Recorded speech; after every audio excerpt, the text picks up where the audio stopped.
दोस्तों, एक बार फिर से आप सभी दोस्तों का, सभी मित्रों का, सभी मेरे जितने भी विद्यार्थी गण, सभी लोगों का और जितने भी मेरे कंप्यूटर भाई बहन हैं, सब लोगों का मैं आपके अपने चैनल ज्ञान एकेडमी प्रयागराज परिवार में मैं आत्मा सिंह तहे दिल से हार्दिक स्वागत और अभिनंदन करता हूँ। आइए और आज हम हिंदी की जो सुपर सीरीज है लक्ष्य वैश के तहत उसको लेकर के आगे चलते हैं। देखेंगे इसमें क्या क्या चीज़ें दी गई हैं, कैसे दी गई हैं, इसके विषय में हम जानने वाले हैं। ठीक है, चलिए बिल्कुल टाइम नहीं गंवाते हुए आगे कंटिन्यू करते हैं। ध्यान से देखिएगा। क्वेश्चन नंबर पहले एक पैराग्राफ आपके सामने दिया गया, इस पैराग्राफ को हम पढ़ेंगे, उसके बाद इसके क्वेश्चन आंसर को सॉल्व करेंगे। ओके, चलिए लेट्स गो, देखते हैं। पहला क्वेश्चन आपके सामने है, ध्यान से देखिएगा आप लोग। पहला क्वेश्चन आपके सामने है, पहला ये पैराग्राफ कि निर्देश है कि प्रश्न संख्या 1 से 5 निम्नलिखित अनुच्छेद में से दिए गए रिक्त स्थानों की पूर्ति करना है। देखिएगा बाबू, अच्छे से देख लीजिएगा इसको। और इसके बीच बीच में रिक्त स्थान दिया गया है, इसके बीच बीच में क्या दिया गया है, रिक्त स्थान दिया गया है, उसको आपको भरना होगा। देखो, कई दिन वहाँ रहने पर मुझे उस साध्वी की, खाली स्थान, ध्यान देना, साध्वी की के बारे में बहुत कुछ मालूम हो गया। प्रातःकाल उसके आश्रम से निरंतर आते हुई तुलसीदास के भजनों की स्वर लहरी मेरी सोई हुई आत्मा को क्या कर दिया, खाली स्थान कर देती थी।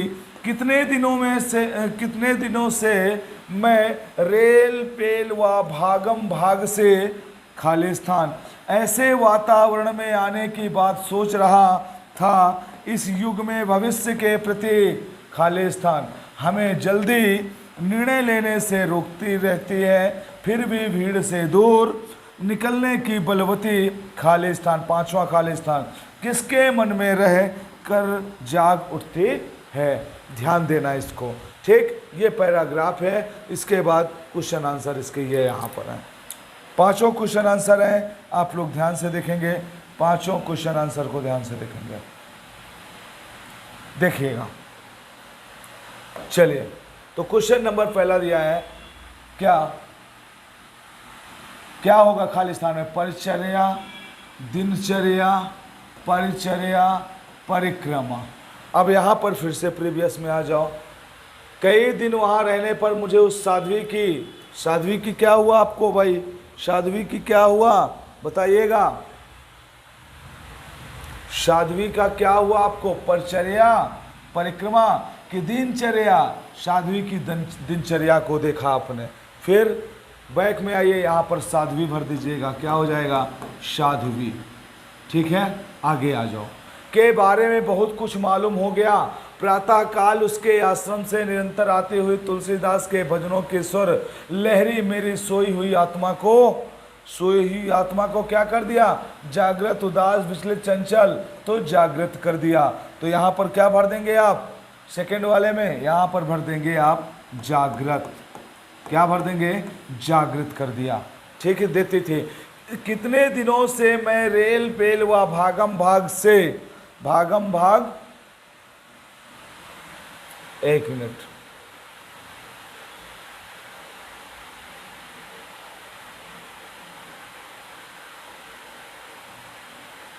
यहां पर देखिए, भागम भाग से प्रभावित, दूषित, अचेत या संलग्न था। तो भागम भाग से मैं अचेत, ध्यान देना यहाँ पर, भागम भाग से अचेत ऐसे वातावरण में आने की बात सोच रहा था, यहाँ पर हो जाएगा अचेत।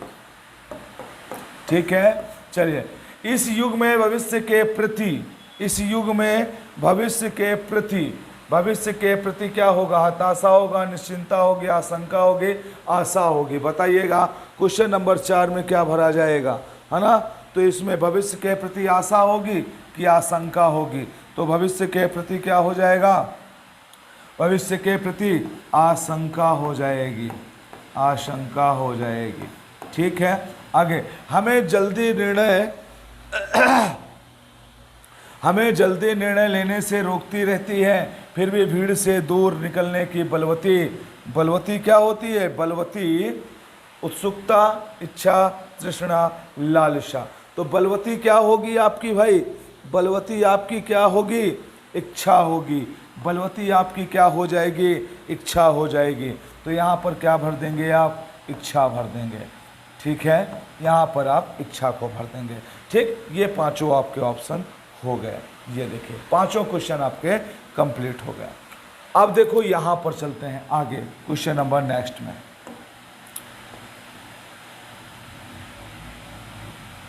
चलिए ध्यान से देखिएगा और इसका जवाब दीजिएगा सभी लोग। बताइए कि दिया गया रामधारी सिंह दिनकर को किस कृति पर साहित्य अकादमी पुरस्कार मिला? ध्यान से पढ़िए और सभी लोग जवाब दीजिएगा मेरे दोस्तों। सभी लोग दीजिएगा। कुरुक्षेत्र, उर्वशी, संस्कृत के 4 अध्याय, रश्मिरथी, किस पर उनको साहित्य अकादमी पुरस्कार से नवाजा गया था? तो बताइएगा किस में नवाजा गया था? तो मेरे दोस्त याद रखना, संस्कृत के 4 अध्याय 1959 में इन्हें साहित्य अकादमी पुरस्कार दिया गया था।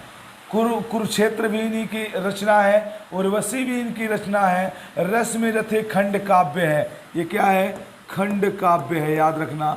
रश्मिरथी क्या है? खंड काव्य है ना। और देखिए उर्वशी हो गया, कुरुक्षेत्र हो गया, इनको अच्छे से समझ लेना। उर्वशी क्या है? काव्य नाटक है। उर्वशी क्या है? काव्य नाटक है, याद रखिएगा, काव्य नाटक है। इनकी कुछ और महत्वपूर्ण रचनाएं हैं जो आपसे पूछी जाती हैं, जो रामधारी सिंह दिनकर जी की हैं। उन रचनाओं में से आप देखेंगे रेणुका है। रेणुका एक इनकी रचना है, महत्वपूर्ण रचना है। एक इनकी रचना बापू है, ये भी इम्पोर्टेंट रचना है, ध्यान दीजिएगा। ये बहुत ही महत्वपूर्ण इनकी रचनाएं हैं। ठीक है, चलिए आगे दिया है वागीश के लिए सही संधि विच्छेद क्या होगा? तो वागीश के लिए सही संधि विच्छेद क्या हो जाएगा? तो ध्यान दीजिएगा बाबू। पहली बात तो ये व्यंजन संधि है। कौन सी संधि है? व्यंजन संधि है। पहली बात तो ये व्यंजन संधि है। ठीक है, वाक धन ईस क्या हो जाएगा? वागीश। तो ये हो जाएगा ए नंबर। अब देखिए इसमें का और ई, अगर एक उसमें व्यंजन संधि में नियम है, अगर किसी भी प्रथम वर्ण के बाद कोई भी स्वर आता है जो छोटा हो या बड़ा हो आ ई ऊ में, तो वो उसके जो जिस वर्ग का है उस वर्ग का तीसरा अक्षर हो जाता है। तो ये तीसरा अक्षर हो जाएगा। तीसरा अक्षर का क्या होगा? गा हो जाएगा, वागीश हो जाएगा। ठीक है, आगे देखें क्वेश्चन नंबर नेक्स्ट। जो कुछ, इसको ध्यान से पढ़ना फिर से।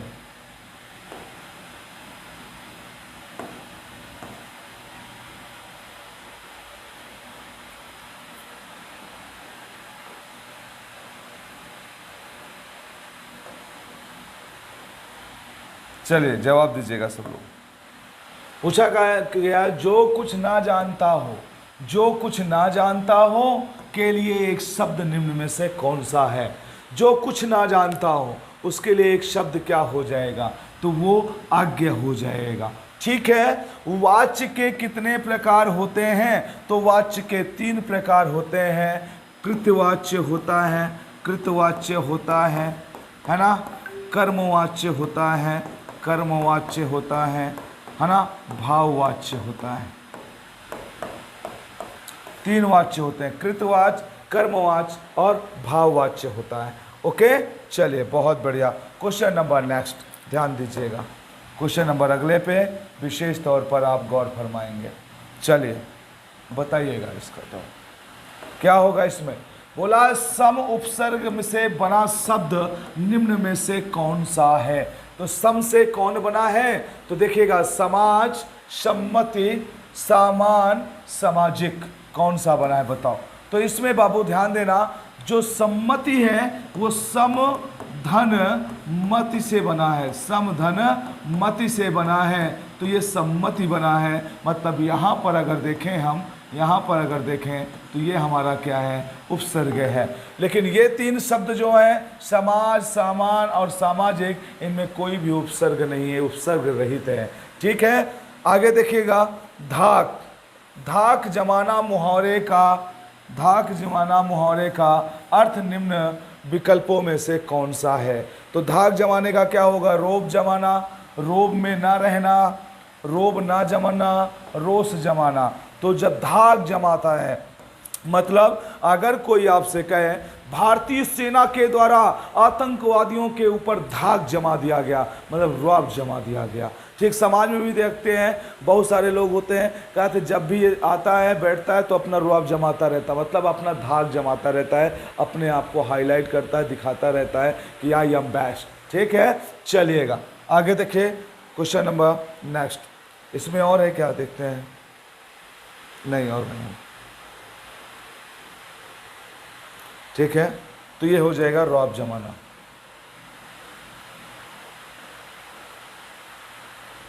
चलिए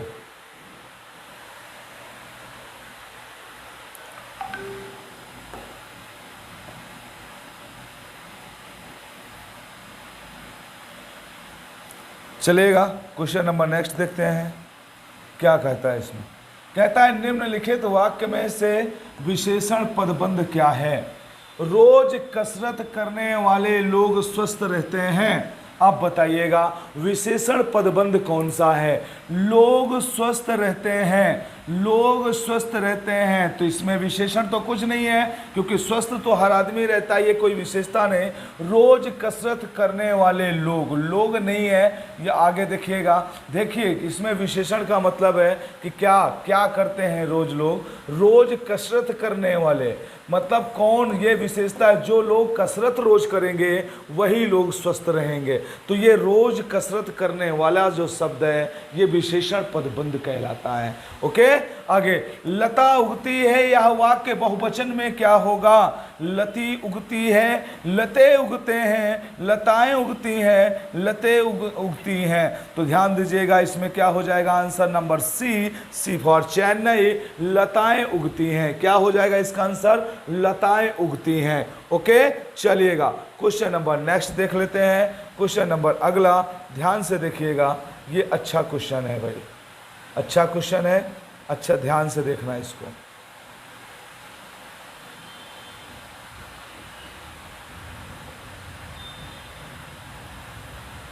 चलिए आइए यहां पर ध्यान से देखिएगा, दिया है निम्नलिखित में से अव्यय है।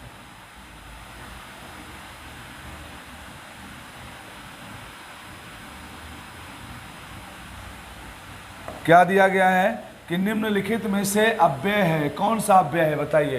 प्राचीन, मोटा, गरीब और। तो अव्यय जो होता है वो एक दूसरे को बांध के रखता है या पहले को दूसरे के साथ जोड़ता है। ठीक है, देखिएगा यहाँ प्राचीन जो है, गरीब है, मोटा है, ये सब आपके देशज शब्द है, या कह सकते हैं ये आपके कोई भी अव्यय नहीं होते हैं। और जो शब्द है या ऐसा कह सकते हैं ये विशेषण है, ये सब क्या है? विशेषण है, विशेषण है। ओके, तीनों के तीनों विशेषण है, और शब्द जो है ये अव्यय है, अव्यय है। ठीक है, समुच्चय बोधक अव्यय है, समुच्चय बोधक अव्यय है। ठीक है, और जोड़ता है ना किसी को अन्य से। ठीक है, आगे ध्यान दीजिए, सूची एक को सूची दो से शब्दों के साथ जोड़ना है। जब तक जीवन है तब तक आजीवन हो जाएगा, इसके लिए क्या हो जाएगा? आजीवन, ई हो जाएगा। जो ईश्वर को ना माने नास्तिक होता है, जो सब कुछ जानता हो सर्वज्ञ होता है, जिसे किसी बात की जानने की इच्छा हो वो जिज्ञासु होता है।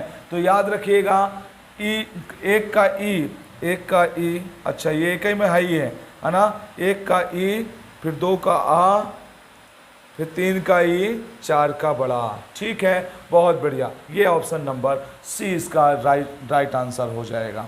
आगे देखेंगे, आगे क्वेश्चन नंबर नेक्स्ट पे।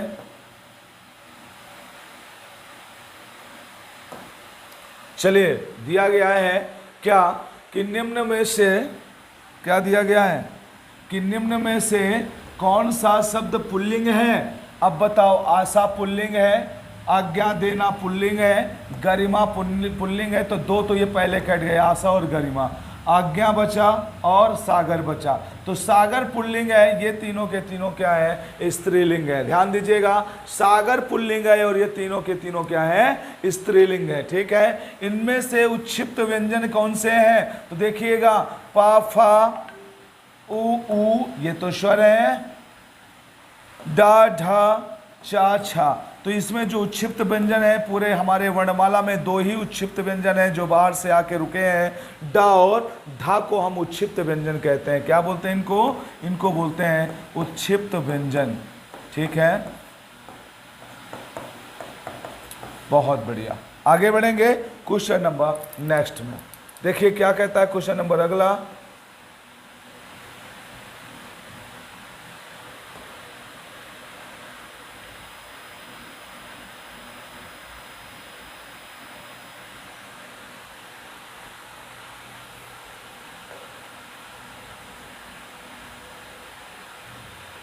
चलिए क्वेश्चन नंबर अगला कहता है,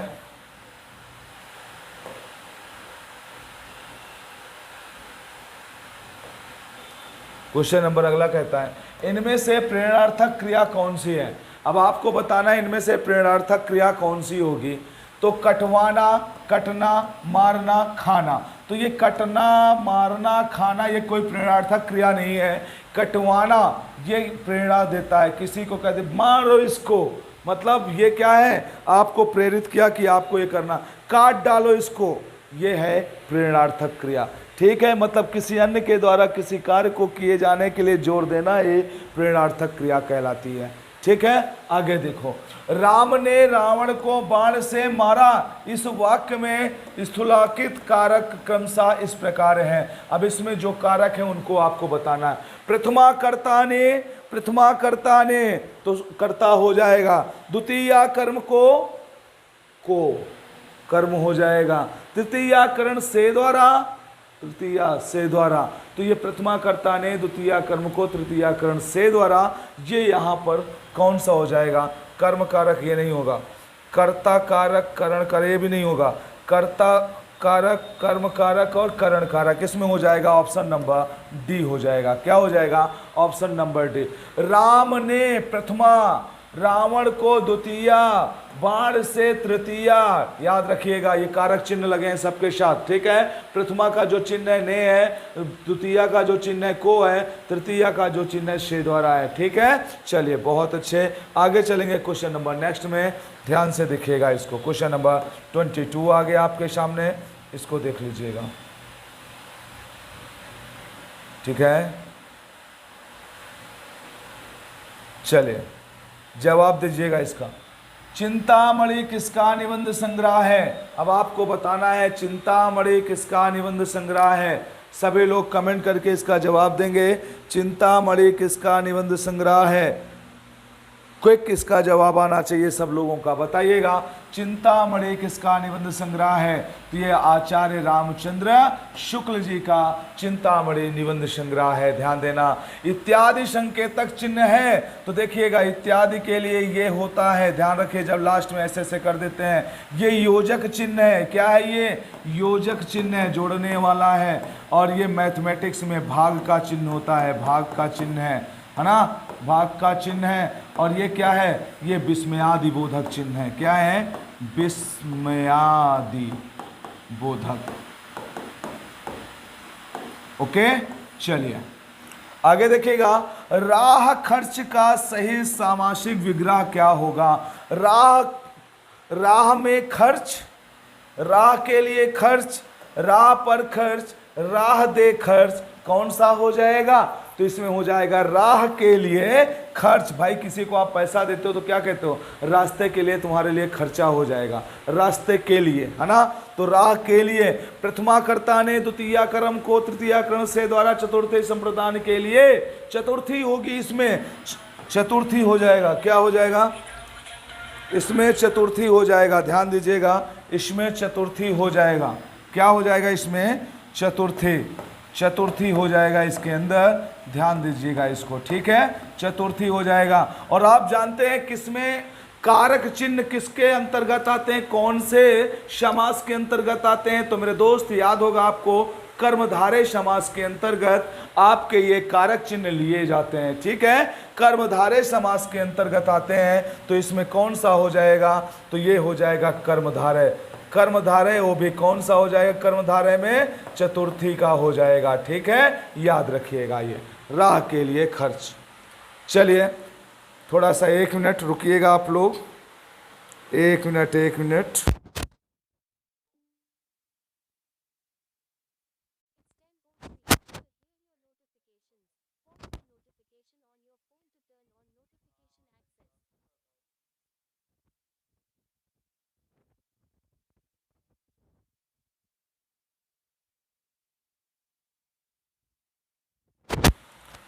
हाँ, तो ध्यान दीजिएगा, यहाँ तक आपका कंटिन्यू ये हो गया है ना।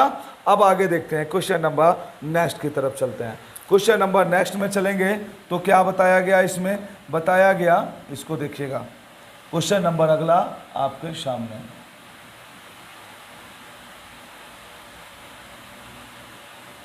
ये तो हो गया है। अच्छा, राह खर्च दोबारा है, आ गया क्या? चलिए कोई बात नहीं, इसमें एक क्वेश्चन और है, उसको कर लेते हैं।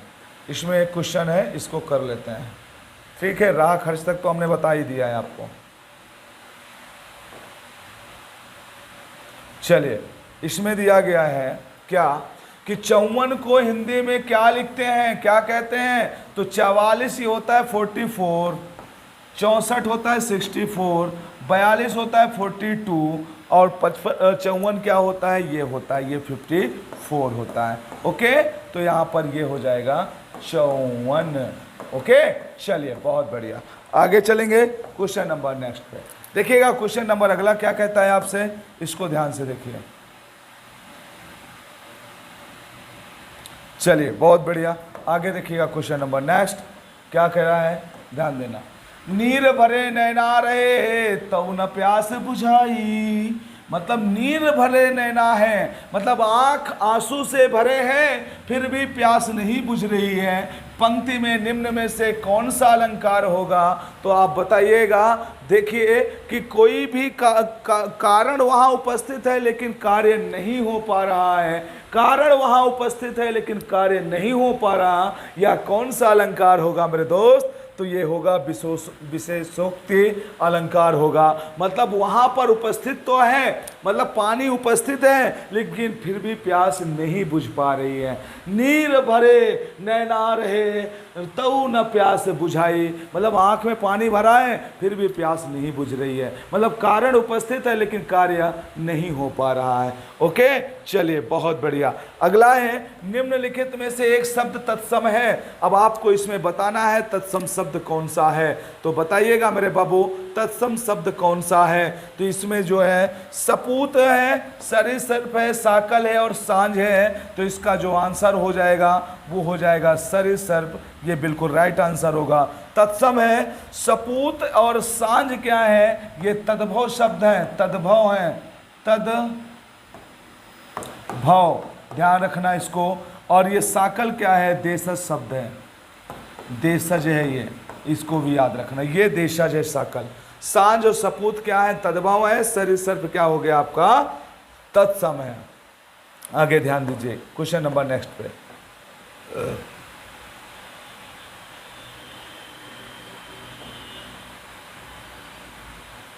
अगला क्वेश्चन आपके सामने दिया गया है, इसको आप लोग ध्यान दीजिएगा। चलिए जवाब आना चाहिए आप लोगों को, बताइएगा सभी लोग क्या कहेंगे इसको।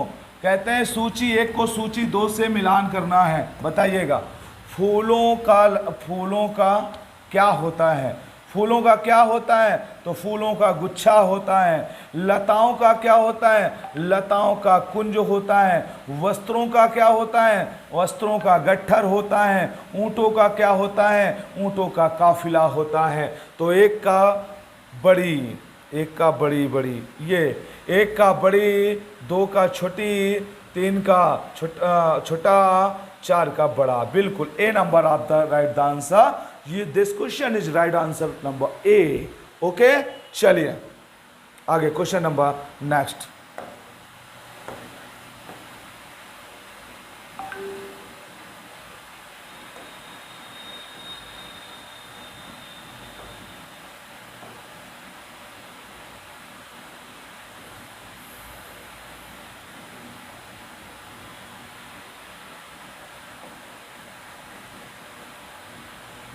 चलिएगा, जवाब आना चाहिए आप लोगों का। कहता है घबराहट में प्रत्यय है। अब घबराहट में कौन सा प्रत्यय है, आप लोग इसका जवाब दीजिएगा सभी लोग। घबराहट में कौन सा प्रत्यय, अट प्रत्यय, हट प्रत्यय, आहट प्रत्यय या राहट प्रत्यय।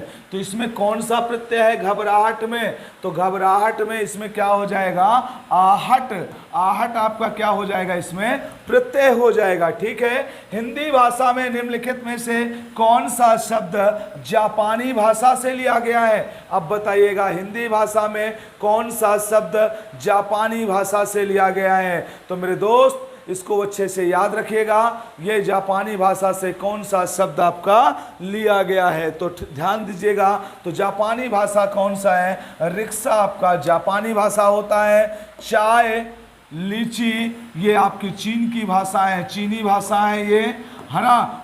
कमीज, कमीज क्या है, ये पुर्तगाली भाषा है। कौन सी भाषा है, पुर्तगाली है, ये पुर्तगाली है कमीज। ध्यान दीजिएगा, कमीज क्या होती है, पुर्तगाली भाषा होती है। इसी तरह से और होते हैं, साबुन है, अलमारी है, बाल्टी है, तौलिया है, ये सब क्या होते हैं, पुर्तगाली होते हैं। साबुन भी होता है, अलमारी भी होता है, अलमारी भी होता है, अलमारी, बाल्टी भी होता है, ये सब क्या है, ये सब पुर्तगाली वर्ड हैं। ठीक है, चलिए बहुत बढ़िया। आगे निम्न, हाँ, अंग अंग ढीला होना, अंग अंग ढीला होना, इस मुहावरे का अर्थ क्या होगा, निम्न विकल्पों में से कौन सा अर्थ होगा बताइएगा।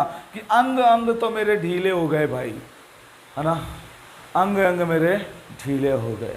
तो अंग मतलब थक जाना, बहुत थक कम थकना, बहुत थक ना जाना, बहुत चोट लगना, बहुत थक जाना। क्या होगा ये, बहुत थक जाना होता है। अंग अंग ढीला होना मतलब बहुत थक जाना। ठीक है, चलिएगा। क्वेश्चन नंबर अगला आपके सामने है, ध्यान दीजिए। चलिए क्वेश्चन नंबर नेक्स्ट देखते हैं क्या कहता है, जवाब दीजिएगा।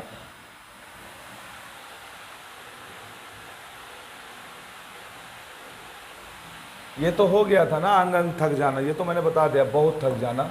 आगे देखिए, निम्नलिखित शब्दों में से तद्भव शब्द को पहचानिए। तो तद्भव कौन है, इसमें पहचानना है आपको। तो देखिएगा, पाषाण, कंकड़, प्यासा, पक्ष।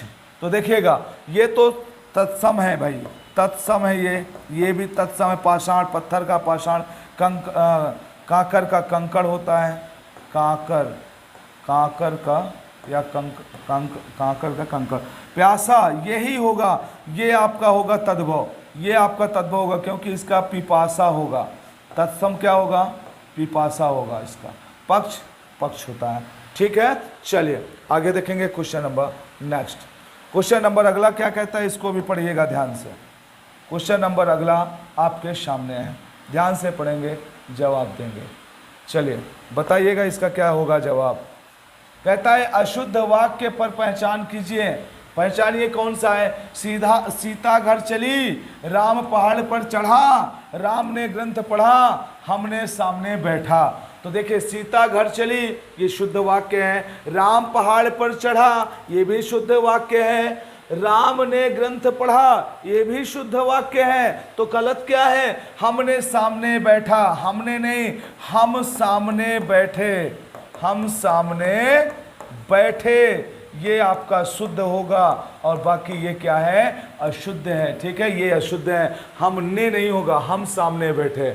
आगे, जिस वाक्य में साधारण और मिश्र वाक्य का मेल संयोजक अव्ययों द्वारा होता है उसे क्या कहा जाता है। मिश्र वाक्य, संयुक्त वाक्य, सरल वाक्य या प्रश्नवाचक वाक्य। तो बाबू याद रखिएगा, जिनका अव्यय के द्वारा होता है संयोग उसे हम बोलते हैं संयुक्त वाक्य। क्या बोलेंगे, क्योंकि वो जोड़ रहा है ना किसी को अपने साथ, तो मिश्र नहीं होगा, क्योंकि वहां पर दो कर्म हो जाएंगे। जहां दो कर्म हुए वहां पर ध्यान दीजिएगा, वहां संयुक्त वाक्य हो जाएगा। ठीक है, चलिएगा, बहुत बढ़िया। आगे देखिए क्वेश्चन नंबर नेक्स्ट पे, अगला क्वेश्चन ध्यान दीजिएगा, अगला क्वेश्चन, बहुत बढ़िया, अगला क्वेश्चन ध्यान देना है आपको।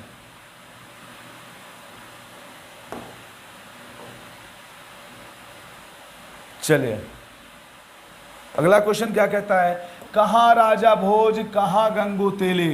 लोकोक्ति का अर्थ बताना है। कहाँ राजा भोज, कहाँ गंगू तेली, लोकोक्ति का अर्थ बताना है। बताइएगा इसका अर्थ क्या होगा। विशिष्ट और सामान्य व्यक्ति की तुलना, दोनों बराबर होना, किसी तरह की जिम्मेदारी ना उठाना, गुण क्या होगा इसमें बताइएगा। विशिष्ट और सामान्य व्यक्ति की तुलना करना ही कहाँ राजा भोज, कहाँ गंगू तेली, छछूंदर के सर पे न सोहे चमेली। ठीक है, कहाँ राजा भोज, कहाँ गंगू तेली। ओके, चलिएगा।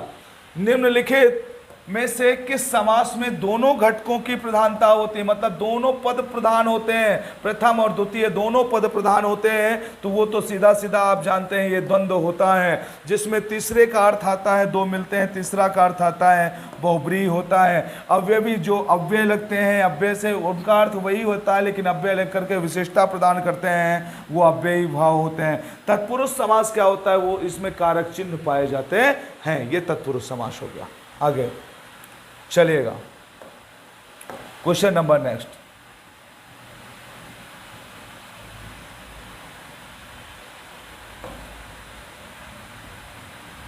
इसका जवाब दीजिए सब लोग।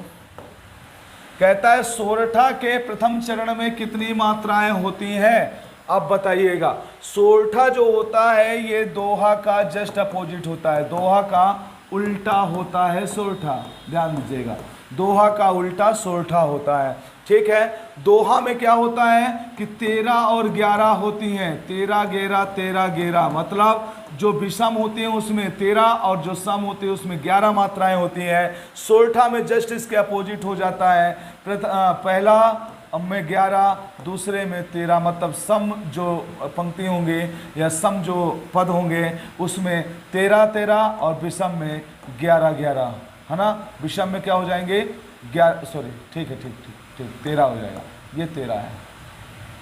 ओके, हटा देता हूँ,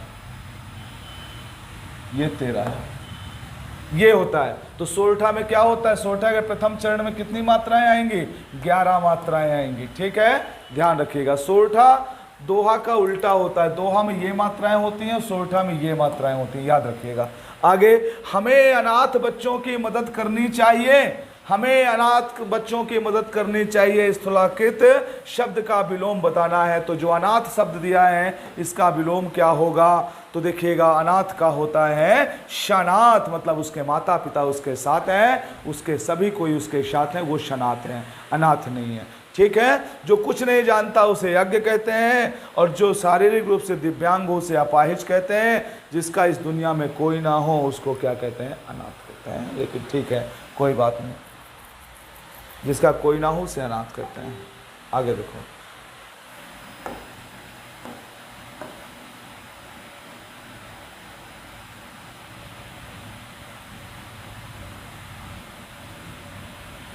चलिए क्वेश्चन नंबर नेक्स्ट। कहता है अति उपसर्ग से बना शुद्ध शब्द निम्न में से कौन सा होगा। अति से बना मतलब उपसर्ग अति है, अति पहले लगा हो और शब्द बढ़िया शुद्ध बना हो, कौन सा शब्द होगा। अतिरिक्ति नहीं होगा, अतिरिक्ति कौन शब्द है, अतिरिक्ति ये भी नहीं होगा, अतिरिक्ति ये भी नहीं, अतिरिक्त होता है भाई, ये वाला होगा, अतिरिक्त होता है, मतलब अति प्लस रिक्त अगर कर दिया जाए तो रिक्त मतलब खाली होता है, अति मतलब ज्यादा खाली होता है, अतिरिक्त हो जाएगा। ठीक है ना, खाली स्थान, अतिरिक्त स्थान को भरिए, जो खाली स्थान है उसको भरिए या रिक्त स्थान को। ठीक है, चलिए, वर्णों की आवृत्ति होने पर अलंकार कौन सा होगा, किस में होता है, जिसमें वर्णों की आवृत्ति होती है उसे अनुप्रास अलंकार कहते हैं। कौन सा अलंकार कहते हैं, अनुप्रास अलंकार कहते हैं। ठीक है, जिसमें वर्णों की आवृत्ति होती है उसको हम अनुप्रास अलंकार कहते हैं, ध्यान दीजिएगा, है ना। जब उपमेय में उपमान का आरोप होता है तो उपमा अलंकार होता है। जब श्लेष क्या होता है, जब एक दूसरे से एक ही शब्द में कई अर्थ चिपके हों उसे श्लेष अलंकार कहते हैं। रूपक क्या होता है, रूपक अलंकार भी इसी तरह से, जब उपमेय में उपमान का भेद रहित आरोप हो तो उसे हम रूपक अलंकार कहते हैं। आगे बढ़ेंगे, चलिए क्वेश्चन नंबर नेक्स्ट पे,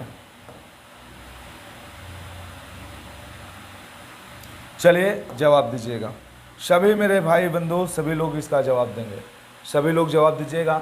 पित्राज्ञा के लिए सही संधि विच्छेद को चुनिए। पित्राज्ञा, पित्रिया प्लस ज्ञा पितृ प्लस आज्ञा, पित्राधन आज्ञा, पितृधन आज्ञा। तो ये होता है पितृधन आज्ञा होता है, ये पितृआज्ञा होता है। ध्यान रखिएगा, बहुत इंपॉर्टेंट आता है, ये बहुत जबरदस्त क्वेश्चन बनता है। पितृधन आज्ञा होगा तो जो ये रा प्लस आ मिल करके क्या बनाते हैं, त्रा बनाते हैं, पितृआज्ञा हो जाता है। ध्यान दीजिएगा, पितृआज्ञा हो जाता है। और ये कौन सा संधि है, आप लोग कमेंट करके जवाब देंगे। पितृआज्ञा कौन सी संधि है, कमेंट करके जवाब दीजिएगा। तुरंत कमेंट आना चाहिए आप लोगों का, कौन सा है ये बताइएगा। चलिए यहाँ पर एक मिनट रुकिए थोड़ा सा, यहाँ पर री हो जाएगा, क्या री हो जाएगा, री प्लस आ बराबर रा, ठीक है, ये हो जाता है। ध्यान दीजिएगा, पितृआज्ञा हो जाता है, पितृआज्ञा हो जाता है। अब इसके बाद देखिएगा, पितृआज्ञा होने के बाद इसको ध्यान देना, ये कौन सा संधि है, ये है आपकी यण संधि है। कौन सी है, यण संधि है, ठीक है, ये आपकी यण संधि है, ठीक है ना। मत गयंद में कितने वर्ण होते हैं, मत गयंद में कितने वर्ण होते हैं। तो पहले बात तो ये छंद कैसा है, तो ये दोस्तों याद रखिएगा, ये वर्णिक छंद है। कैसा छंद है, वर्णिक छंद है। ये कैसा छंद है, वर्णिक छंद है इसमें, ठीक है। और इसमें जो टोटल मात्राएं होती हैं, जिसमें 23 होती हैं, कितनी होती हैं, 23 होती हैं। 7, ध्यान रखना, 7 इसमें भगण होते हैं। कितने, 7 इसमें क्या होते हैं, भगण होते हैं। एक गुरु होता है, 2 लघु होते हैं। ये भी बात को याद रखिएगा, ठीक है। चलिए बहुत बढ़िया, क्वेश्चन नंबर ये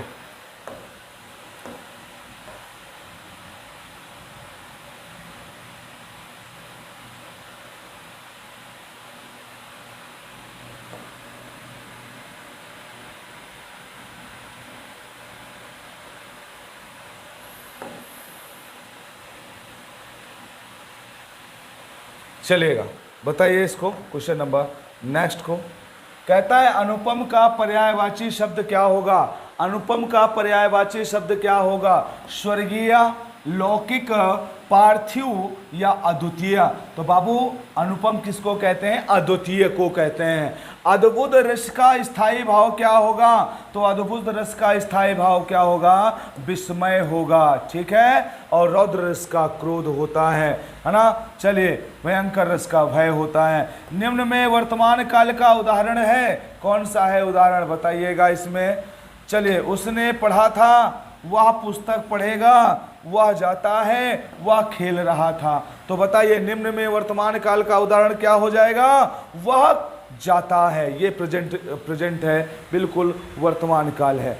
चलिए दोस्तों, आज के लिए इतना ही, फिर मिलेंगे नेक्स्ट क्लास में। आप लोगों को कैसा लगा एक बार आप कमेंट जरूर किया करिए प्लीज़। मैं आपसे हम्बल रिक्वेस्ट करता हूँ, आप लोग कमेंट नहीं करते, कमेंट प्लीज़ किया करिए। आपको अच्छा लगता है कि नहीं अच्छा लगता, और मुझे क्या सुधार करना है, आप अपना जो है सुझाव ज़रूर मुझे दिया करिए, ठीक है। मैं आपसे बार बार हाथ जोड़कर निवेदन करता हूँ कि आप लोग अपना जो है सुझाव ज़रूर मेरे साथ शेयर किया करिए, ठीक है। चलिए दोस्तों, आज के लिए इतना ही, फिर मिलूँगा नेक्स्ट क्लास में।